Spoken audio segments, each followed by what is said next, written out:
Olá pessoal, hoje quinta-feira, dia 27 de outubro, o Ibovespa interrompeu aquela sequência da semana negativa de 3 quedas consecutivas e hoje fechou com uma alta de 0,66. Em base de fechamento, pessoal, foi o maior fechamento para o ano de 2016, 64.249 pontos. E como é que foi o comportamento do fluxo estrangeiro por parte das corretoras estrangeiras que a gente acompanha? Eles atuaram numa ponta vendedora no mercado à vista e compradora no futuro, tanto para o futuro do Ibovespa, também como o futuro do dólar. A moeda americana, diante da alta do Ibovespa, também se valorizou, que é outro paradigma que a gente tem aí no nosso mercado. Não teve aquela pressão de queda e eles atuaram numa ponta compradora. Em relação às bolsas americanas, também a gente trabalhou com uma valorização, descolando do andamento do mercado por lá. E essa movimentação do mercado à vista e futuro, como a gente sempre comenta com vocês, o mercado futuro ele tem vencimento. O mercado à vista não, a gente não consegue verificar aí a quantidade de recursos que estão entrando, se eles são de curto, médio ou longo prazos. Essa movimentação aqui, além do net ter sido positivo, ajudou a calçar aí essa valorização para o nosso mercado. Pessoal, se a gente dá uma olhada aqui nas posições diárias dos nossos contratos, vocês estão lembrados que a gente veio nessa semana toda aí, segunda, terça e quarta, com ponta vendedora por parte deles no Ibovespa Futuro. A gente vai até rodar aqui em relação aos nossos ativos. Olha, hoje foi o primeiro dia que eles tiveram uma ponta compradora no futuro. Se vocês olharem aqui no pregão de ontem, eles venderam o quê? 103 milhões de reais. Até essa ponta compradora no final do pregão ajudou nessa valorização para os nossos ativos. Em relação ao pregão de terça-feira, ponta vendedora, 17 milhões. Ao pregão de segunda-feira, ponta vendedora de 22 milhões de reais. Hoje foi o primeiro pregão que eles tiveram aí uma ponta compradora. E eles começaram o pregão até com uma ponta vendedora para o Ibovespa Futuro, 14 milhões de reais, e na segunda hora do pregão, pessoal, eles simplesmente inverteram para 53 milhões de reais positivo. Ou seja, compraram quase 70 milhões de reais entre 10 e 11 horas da manhã. E a gente teve uma variação aqui de quase 600 pontos para o nosso mercado. Se a gente verificar aqui a movimentação dos nossos contratos em base intradiária, olha como é que eles atuaram. Exatamente nessa ponta durante o dia todo, só que eles tiveram no pregão, no final de hoje, em relação ao preço médio, uma projeção de prejuízo de 250 pontos. Isso por quê? Porque a gente teve uma correção aqui nas duas últimas horas do pregão de hoje de 405 pontos aí para o nosso mercado. Em relação à moeda americana, eles começaram vendedores assim como no Ibovespa Futuro, só que na hora seguinte eles viraram a mão.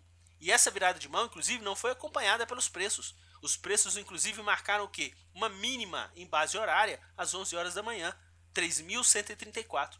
Depois disso, o quê? Evolução ascendente igual à pressão de fluxo que eles tiveram aí para o nosso mercado. Em relação ao dólar futuro, projeção de lucro de 23 pontos, o que deu um pouco mais aí de 4 milhões para o nosso mercado. Se a gente dá uma olhadinha aqui também nos contratos futuros do dólar, pessoal, olha o que eles fizeram para a moeda americana. O pregão de hoje completaram o terceiro consecutivo de ponta compradora. Somente nessa correção da moeda americana, eles já zeraram praticamente toda a ponta vendedora para o contrato.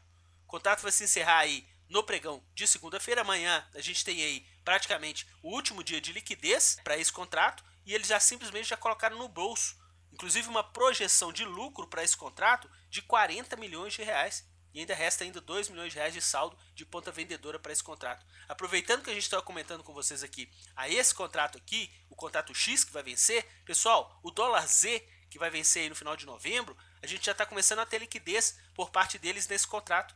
É claro que uma liquidez pequena, eles estão com uma ponta compradora de 1 milhão de reais para esse contrato. Agora vamos ficar de olho porque a partir de segunda-feira a gente vai ter mais liquidez para esse mercado. E esse contrato já foi negociado hoje com fechamento em 3.200. Então, teve uma variação positiva de 54 pontos em relação ao pregão de terça-feira. Vamos ficar atento em relação a isso e em relação aos nossos ativos, quando a gente fez o nosso giro hoje, o que eles estavam atuando como carro-chefe de vendas, pessoal? Nas ações da Vale, conforme a gente está vendo aqui. Eles estavam vendendo um pouco mais de 120 milhões de reais e o ativo estava até com uma valorização um pouco maior do que 1%. Aumentaram essa venda até o final do pregão e o ativo simplesmente virou aí para uma queda de 0,3. Para quem é novo no canal e principalmente para quem é novo no mercado, pessoal, a companhia soltou balanço no dia de ontem e o balanço veio positivo. Inclusive todos os jornais, todos os processos de mídia, Vale reverte prejuízo, Vale não sei o que. Pessoal, isso tudo já está embutido no preço. O mercado trabalha como projeção, é sempre perspectiva, certo? Então, se você vier para fazer trade, acompanhar um balanço, pode ser que você pegue o movimento que já aconteceu. Muito cuidado para quem é novo no mercado, que está começando a estudar esse processo todo de comportamento de preço. Em relação à ponta compradora, as lojas Renner foi o carro-chefe de compras no nosso giro e eles chegaram a aumentar mais 20 milhões até o final do pregão. Só que os preços não reagiram. Estavam caindo 1,2 e terminaram com 1,3 de desvalorização hoje para o final do pregão. Em relação aos ativos que eles atuaram numa ponta compradora, variação média positiva, 1,34. Para os ativos que eles atuaram numa ponta vendedora, variação média negativa, 0,36. É isso, pessoal, que é expertise, que a gente está sempre comentando para vocês que já acompanham o nosso canal e para as pessoas que estão chegando e conhecendo o nosso canal aí no YouTube. Eles conseguiram o quê? Ter uma projeção de lucro nas duas pontas. E a gente sabe que eles não fazem operações intradiárias, mas é a forma que a gente tem de mensurar a pressão de preços que eles fazem nos nossos ativos. No mercado de opções, eles tiveram aqui uma projeção de lucro para a Petrobras e uma projeção de prejuízo para a Vale. No caso de Petrobras, eles aumentaram o poder de compra em relação ao nosso giro e no caso de Vale, eles diminuíram as vendas em relação ao nosso giro. Em relação à Vale, quando a gente vê aqui no nosso quadro, vocês estão lembrados da opção da Vale, da K20? Que a gente estava comentando com vocês nos últimos 3 pregões, eles estavam atuando com uma ponta compradora no ativo, hoje eles fizeram o quê? Ponta vendedora.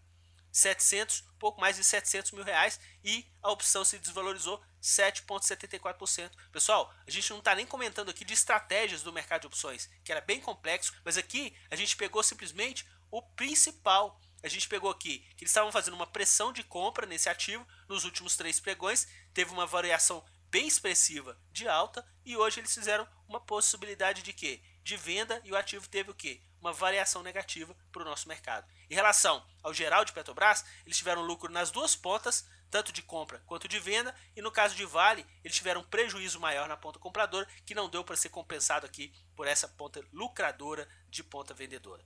Pessoal, vamos ficar bem atento em relação ao mercado. Hoje foi o primeiro dia que a gente teve aí esse sossego em relação ao mercado futuro, primeiro dia de compras por parte deles aí no nosso mercado futuro durante a semana. Isso ajudou a soltar um pouco o nosso índice e teve uma maior cotação de base de fechamento no ano de 2016. Eu convido a vocês que estão assistindo até agora o vídeo a também assistirem o nosso vídeo do Giro do Mercado. A gente sempre faz aí por volta de 2 horas da tarde, né, na metade do pregão, para que vocês possam observar qual que é a pressão dominante de preços que eles estão fazendo aí nos nossos ativos. Um forte abraço a todos e até amanhã, pessoal!